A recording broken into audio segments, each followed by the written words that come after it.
The Memphis Mafia was the nickname given by the media to a group of Elvis Presley's friends, associates, employees, and cousins whose main functions were to accompany, protect, and serve Presley from the beginning of his career in 1954 until his death in 1977.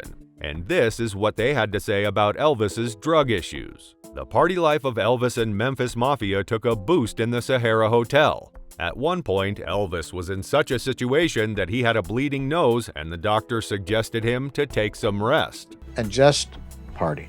And one time, I forget, we were going so hard that Elvis started getting a bloody nose. And we went to the doctor, and the doctor said, "You guys need to get some rest." His resistance was getting down, and he kept getting a bloody nose, so we had to rest. Due to Elvis's tight schedule and odd timings of shooting during his acting career, he had an irregular sleep schedule. To keep himself active and energetic, he used to take prescribed drugs. Memphis Mafia member Marty Lacker narrated an incident when he also offered them those drugs. I just couldn't take that pill because I knew what it was going to do to me. Make my mouth dry, it was just going to make me wired all day, and I just didn't want to do it. But I had to take him sometimes because he would stay up to 3 o'clock in the morning, 2:30, 3 o'clock, and we get up at 5 to go on location, and there's no way, and I learned from the very start. One of the guys said that those drugs kept their body moving.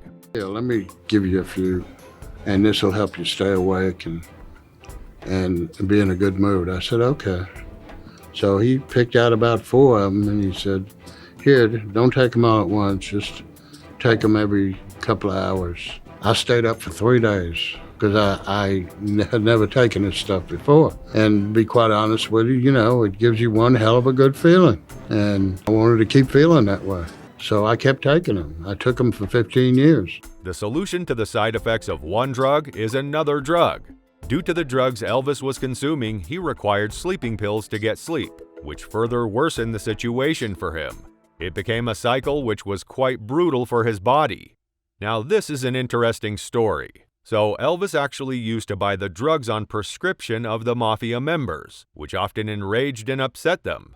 The worst thing that Elvis did, and he got me upset, got Sonny upset, is he would use our names on prescriptions. He'd have a prescription for Sonny West, or he'd use Brian's, he'd use mine, he'd use Jamie's name. And I went in one afternoon and I said, listen, this has got to stop. I said, they've got me down there for taking every damn thing there is. And he said, well, I don't want to think that I'm taking it. And I said, well, listen, I don't want to think I'm taking it. And I said, you just need to back it up here. I said, One of the members named Lamar Fike asked him to stop it. Elvis just replied that he does this because he doesn't want to think that he's taking the drugs. Well, Elvis even went to the extent of bringing a drug named Demerol on prescription of a 4-month child of his Mafia member, Sonny West. Son's name, and my son was like 4 or 5 months old, by a doctor, a dentist in California that had written for Elvis. I intercepted it to see what it was, and I had no idea that my son's name was on there. I want to see what it was and see if there's something I could do to change some of the strength of it or whatever. And there was on this liquid Demerol bottle, Brian West. He certainly disapproved of this and was upset about it.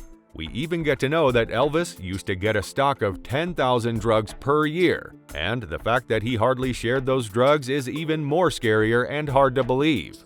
Lamar Fike certainly believes that the Mafia tried their best to separate Elvis from drugs. They would take him to different places, try to keep drugs away from him. His last period of life is considered the most horrific experience for them. Every day was a battle to keep him alive for one more day. By the mid-70s, though, the drugs started to have serious consequences on Elvis's body. The Mafia was fed up with Elvis, so eventually the question arises, was Elvis the actual reason of his demise? Was he actually his worst enemy? Did the Memphis Mafia do enough to save him from the influence of drugs? We leave that for you to decide. That's it from us for today. See you in the next video.